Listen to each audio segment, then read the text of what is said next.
The House of Elliott Smith, Part 3. I'm Jason Horton. I'm Rebecca Lieb. And this is Ghost Town.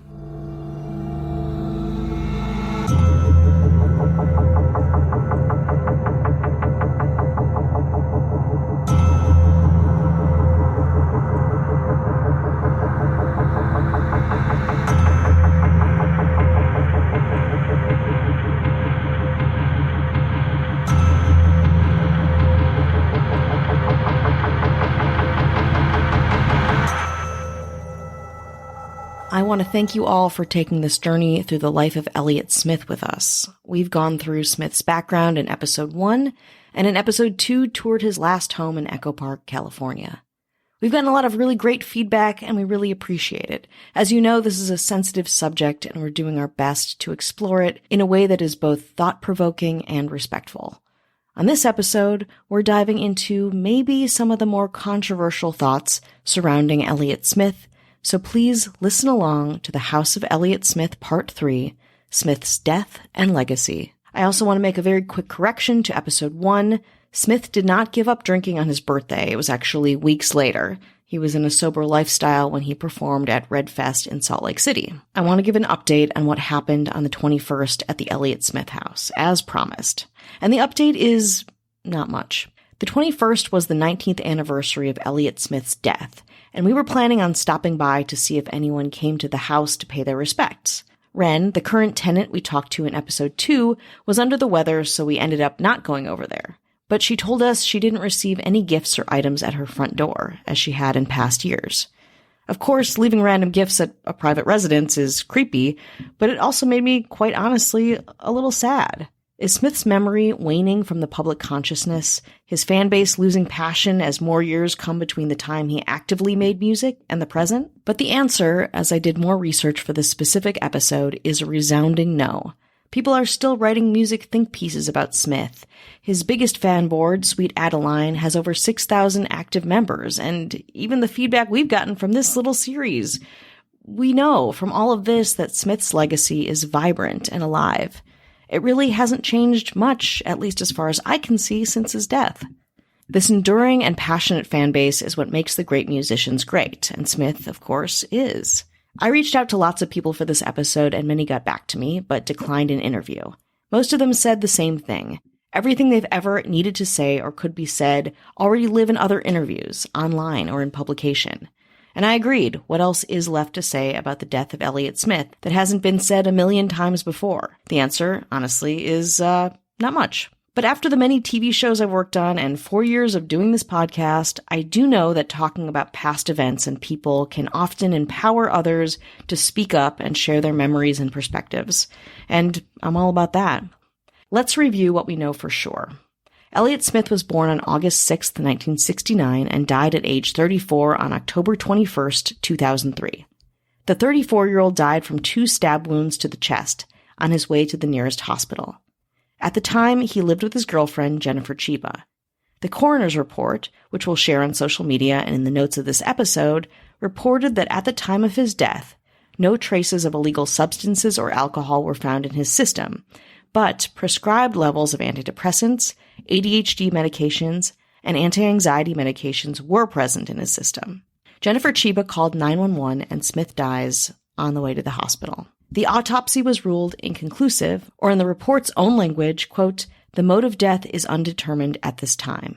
More specifically, in her report, Deputy Medical Examiner Lisa Sheinin concluded, quote, "While his history of depression is compatible with suicide and the location and direction of the stab wounds are consistent with self-infliction, several aspects of the circumstances, as are known at the time, are atypical of suicide and raise the possibility of homicide, including stabbing through clothing, the presence of incisive wounds, I hope I'm saying that right, possible defense wounds on one arm and one hand, and an unusual, quote, absence of hesitation wounds around the fatal injury."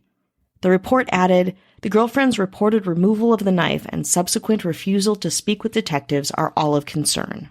You can check out the autopsy report yourself in the episode notes. As of today, Los Angeles Police Department's investigation of Smith's death remains open. That is what we, as the general public, pretty indisputably know.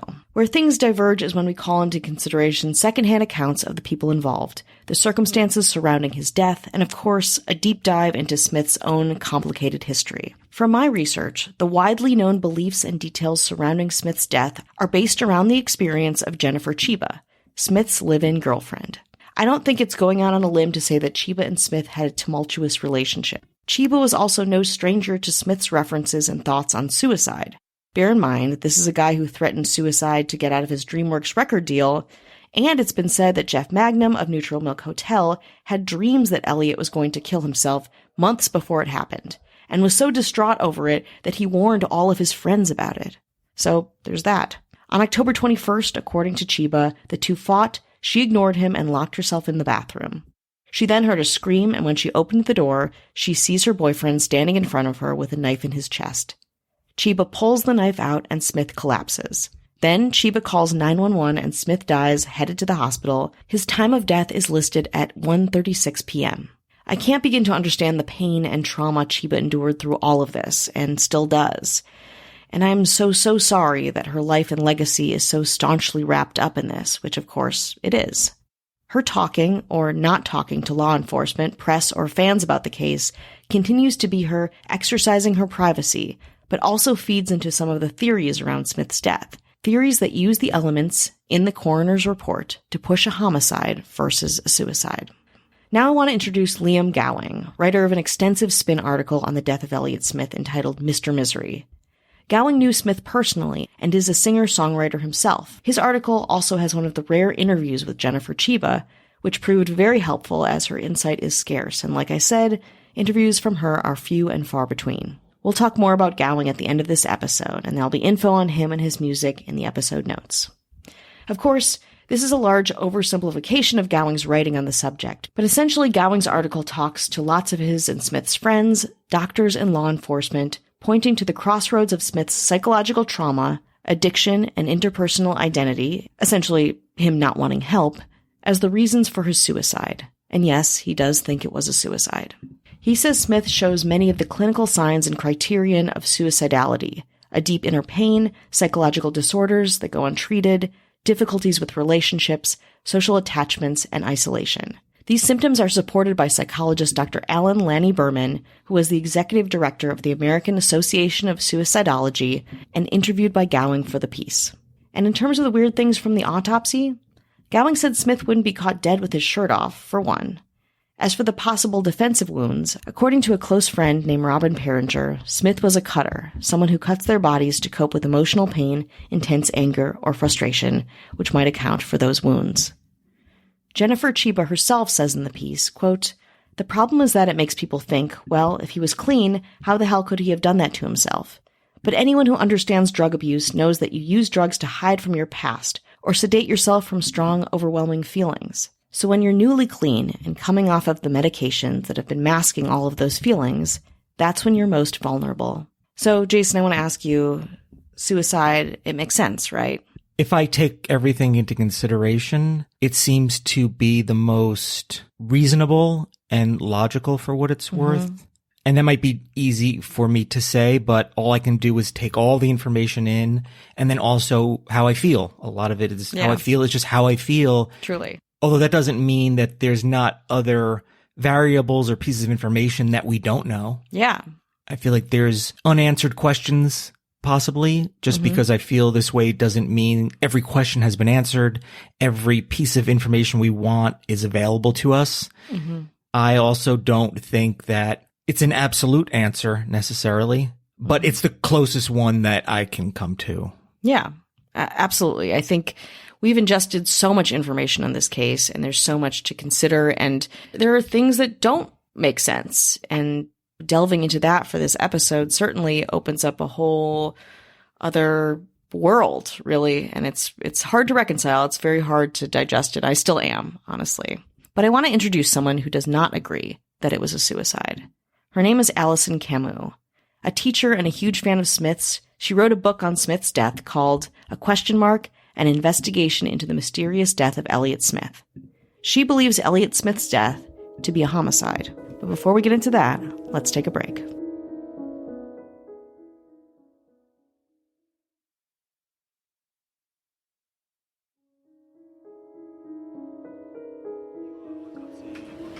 Because if you read the autopsy report, you can read the cause of death is exsanguination, which means that he lost all his blood. So she removed the knife and probably waited some time, and he had no more blood left, or very little. I mean, I read some studies about people who stab themselves, and usually they can be saved, especially if somebody is there, because usually when you stab yourself, you're not going to stab yourself very, very deeply because it's so hard to do. And if somebody is there, you can be saved.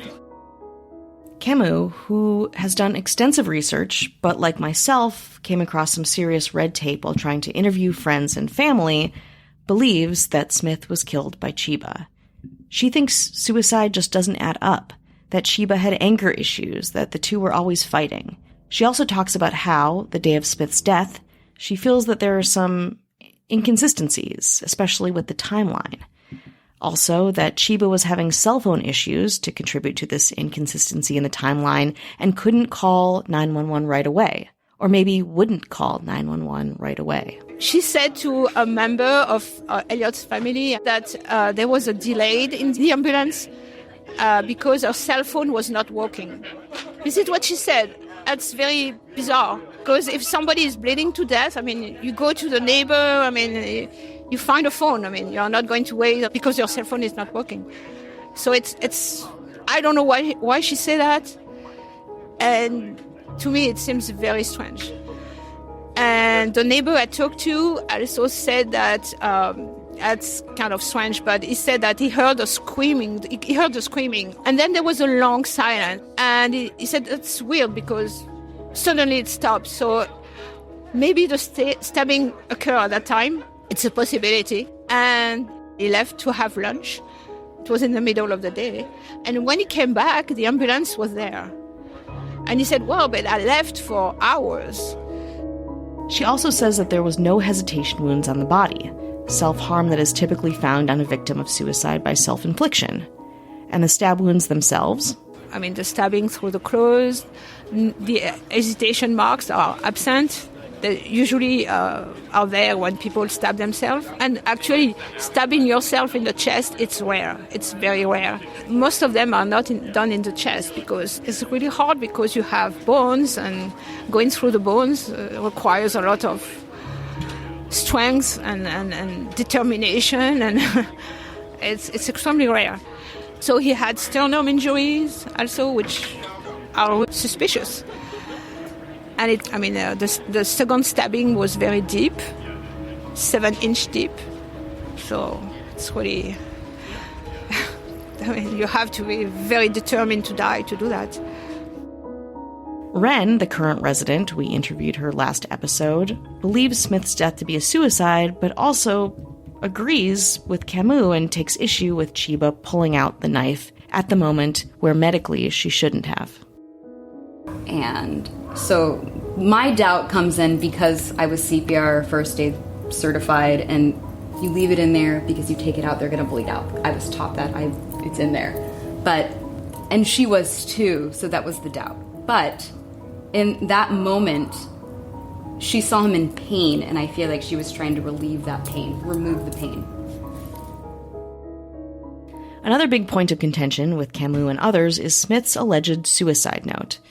Allegedly, Jennifer Chiba found a note on a Post-it that read, quote, "I'm so sorry, love, Elliott. God forgive me."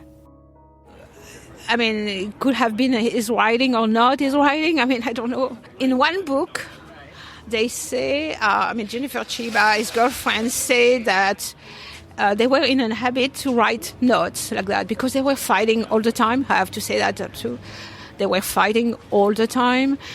And so she said, we were writing notes to each other all the time. So it could have been written anytime. She's the one who told the police, this is a suicide note. Wow. Okay. Maybe. Camus said Chiba was in the habit of sticking Post-its around the house, each with encouraging messages, and that felt Smith writing a suicide note on one when he wasn't the big fan of Post-its in the household seems pretty suspicious to her. Also, if you're a Patreon subscriber, you can find the full interview with Camus, which covers quite a bit more about all of this. It is on our Patreon, and there's a link in our episode notes. We should have that ready to go this weekend. Okay, so what do you have any thoughts on the suicide note, on the legitimacy of it? She makes a lot of really compelling, I don't know if they're arguments, but she brings up a lot of compelling points. I found the information she presented to be very interesting, and it does make you think, again, is it pertinent? If it wasn't a suicide note, does it mean it's not suicide? Or is it just another piece of information that is pertinent or not pertinent? Yeah, it's not helpful to me either way, to be honest. It's just another confusing piece to me that kind of has me ruminating over all of this probably more than I should. It's almost like the less information, the better sometimes, where it's like we're throwing in these things that like don't quite add up when, again, it would be much more cut and dry with the omission of some of these question marks. Regardless, an interesting piece of information. Absolutely, absolutely. Camus isn't alone in thinking Chiba had something to do with Smith's death. A woman named Caroline, who was the neighbor next to Smith's recording studio, New Monkey Studio, was also suspicious of Chiba, whom she calls the Force in her testimony she wrote days after Smith's death. She says, quote, "The second night after Elliott's death, at about 12 a.m. in the morning, the Force came in a Jeep with 2 guys. I sat in the car with my partner, directly facing their car, and finally the Force came out and put many boxes into the car with the help of the guys. I felt like protecting Elliott. What if it's his music or writings? What if it's something that people need to see? We stared at them as they filled the back of the car. I wanted them to know that I was watching. I wanted to scream, 'You did it. You killed them.' I knew you were a dark force, and I wasn't afraid of the Force anymore, but I didn't say anything because I really didn't know what the truth was, as I don't know today." Again, those words, intense. And of course, Chiba is no fool. From day one, she knew that she was a suspect in the eyes of the public for what went down that day. During that time, she told a reporter, quote, "In my mind, there's no question to what happened. I want people to know that I'm not keeping quiet because I have anything to hide. If I was a suspect, I would have heard from the investigators, for one thing. Another is that his sister and his parents and everyone else close to him knows the truth, so I'm not worried about it." At the very least, Chiba and Smith's relationship lends another dimension to the last days of Smith's life. Sean Organ, the owner of Org Records, the British label that planned to release Smith's last single, darkly compares Chiba and Smith's volatile relationship to that of Sid Vicious and Nancy Spungen. Organ says, quote, "People describe them as a Sid and Nancy couple, constantly arguing, splitting up, and getting back together again. I can't really comment on it because I'm in London, they were over there in LA, and I've never met them. The stories that were coming back were, yes, that it was a crazed, druggy Sid and Nancy situation." Again, pretty fucking harsh words spoken from a source that was far away and did not know the couple, where they were at.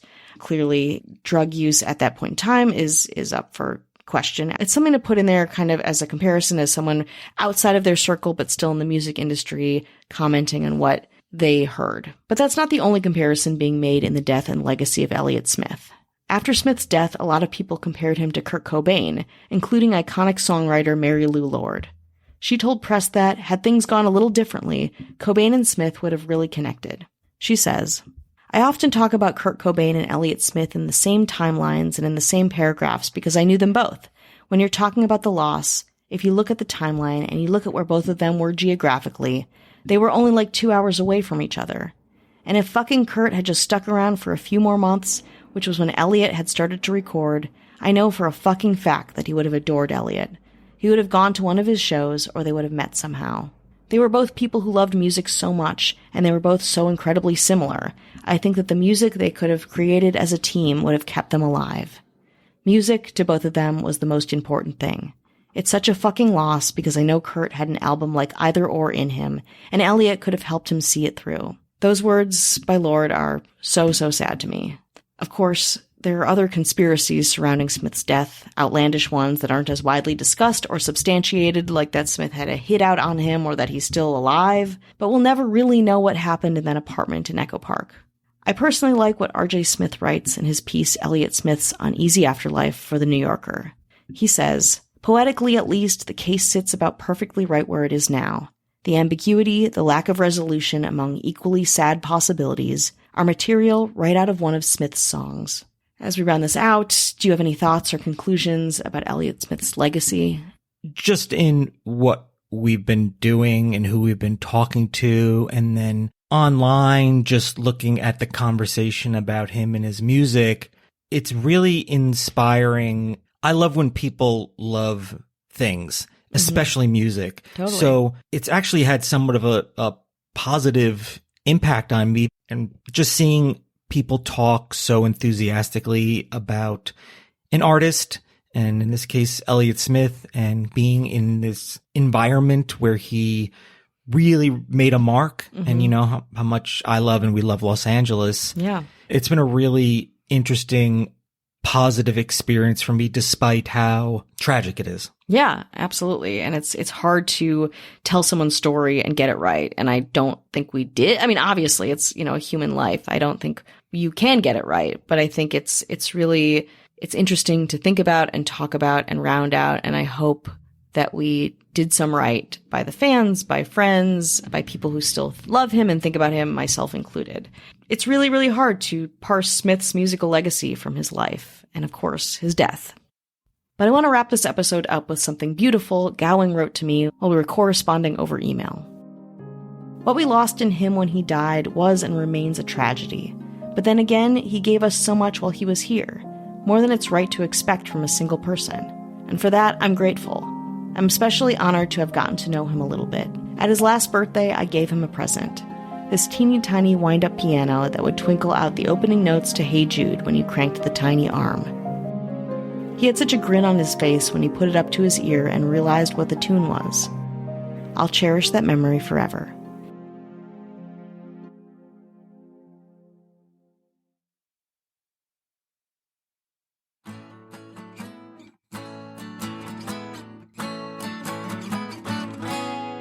For each of these episodes, Ghost Town has donated in Smith's name to the National Alliance on Mental Illness.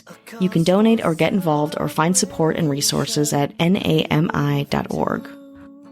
Liam Gowing's DIY double album Motherload will be released on November 15th, and music from his album is sampled in this episode. You can find him and info on his music in the episode's notes. Alison Camus is a teacher and an author of A Question Mark, an investigation into the mysterious death of Elliott Smith, published by Genius Book Publishing out of Los Angeles. Her book can be found on Amazon or wherever you buy books. We want to thank Liam and, of course, Alison Camus, our producer Brian Fernandez, Ren Maddox, and everyone we corresponded with for this piece. Links and bios can be found in the episode's notes. Is this the life you wanted? The life you wanted to lead? And are you real?